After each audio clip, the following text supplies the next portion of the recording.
Hello everyone, this is Dr. Fuad Momin.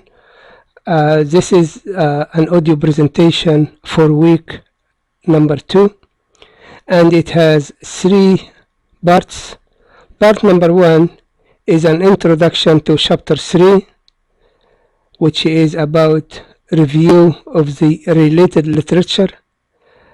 Part number 2 is about chapter 4, an introduction to chapter 4, planning your research project, and a third part will be a discussion, questions for chapter 3 and for chapter 4.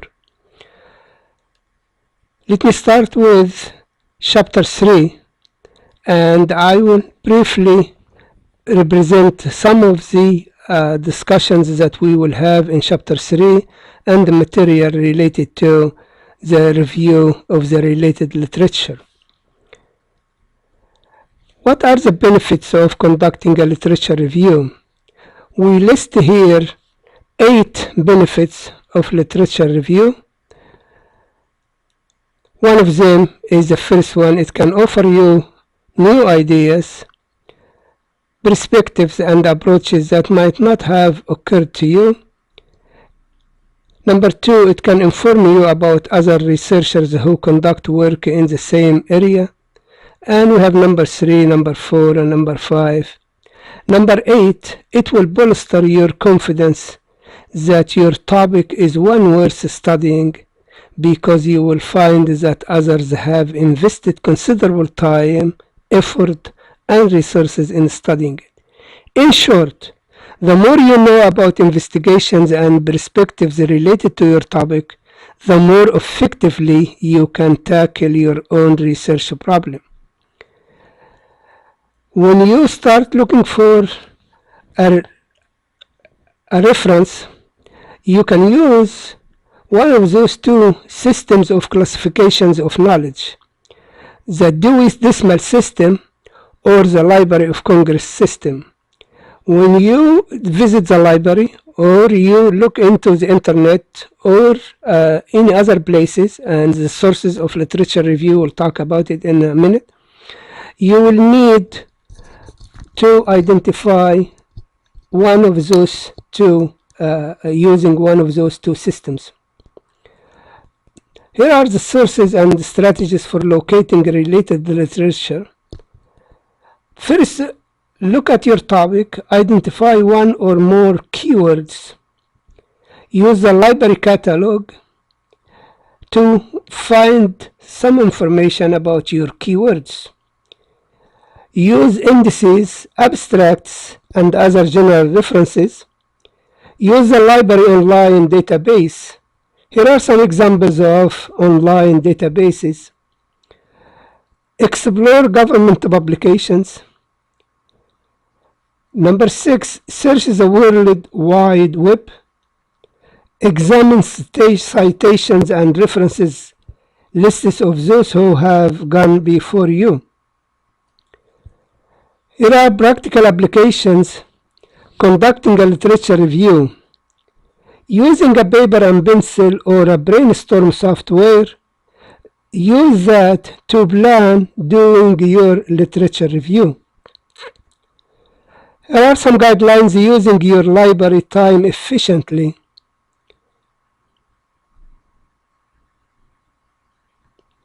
Practical application beginning your review of the related literature. Write your research problem. Identify the sub-problems that we talked about it in chapter 2. Construct a set of paper note-taking forms or an electronic database. Go to the library with your information gathering system. Track down your references. If you follow those guidelines, then you are planning your time in the library efficiently. Evaluating, organizing, and synthesizing the literature. Never take other people's conclusions at face value. Be critic of what the other people have done. Organize the ideas that you encounter during your review. Guidelines for you when you are done and when you start doing it also. plan, how would you write a clear and cohesive literature review? And are some guidelines for when you start and when you are in the middle and when you are finished.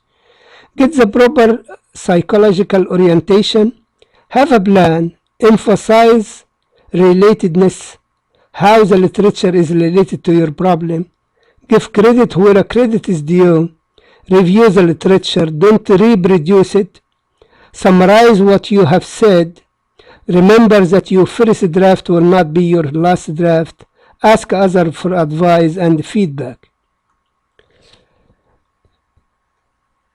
My second part of this audio presentation is regarding chapter 4, planning your research project. We define here a research design. It is a general strategy for solving a research problem, and it provides the overall structure for the procedure the researcher follows, the data the researcher collects, and the data analysis the researcher conducts. Here are some categories of research problems.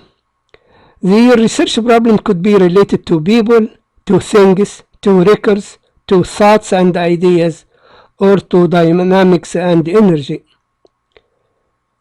We differentiate in here between research planning and research methodology. Here are some general criteria for a research project. A project or a research project should be universal and should be also replicable. In other words, you can repeat the project. Anybody else can repeat the project and get the same conclusion. If he follows the same steps that you did, you should get the same conclusions. We talk about control.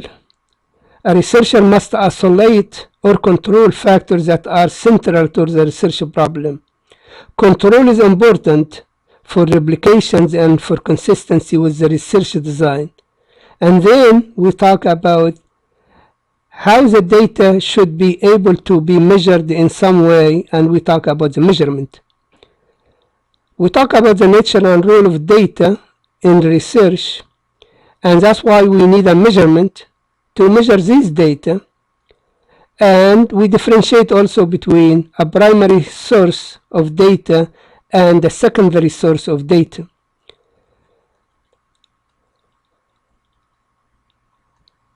Measurement as a tool of research. Measurement limiting the data of any phenomenon, substantial or insubstantial, so that these data may be interpreted and compared to particular qualitative or quantitative standard.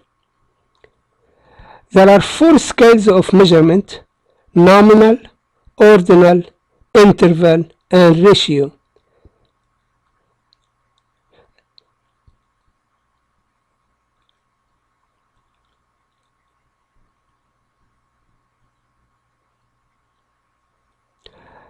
We talk about the validity and reliability of measurement, and we identify a validity and reliability of the measurement.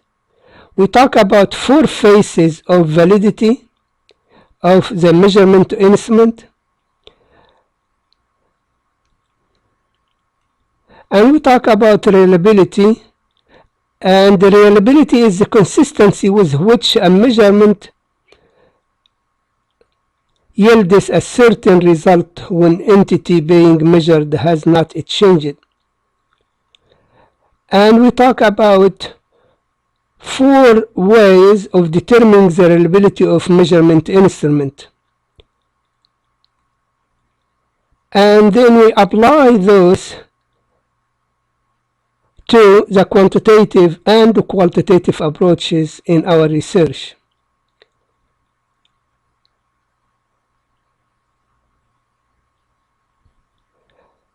In chapter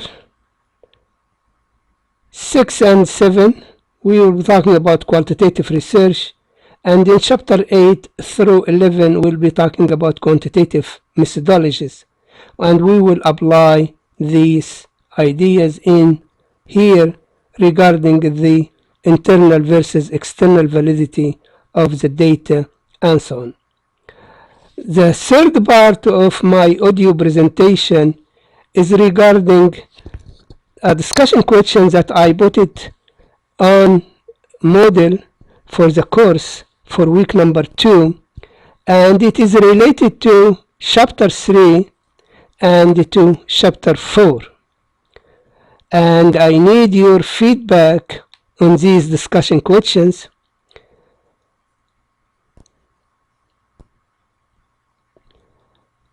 And I need to share these with the other fellow students in the classroom. So therefore, list your answers and your contribution to those questions as soon as you can on week number 2. And then I will review yours. I will give you my feedback to each one of you. And if you feel you can contribute also and give us some criticism of the other students' feedback on these questions, will be great. Have fun this week. Enjoy it. We are getting in there. We are working on understanding how would you be able to start a research project, and you identify it as a qualitative research project or a quantitative research project, and you use the right tools to get your data. Thank you so much.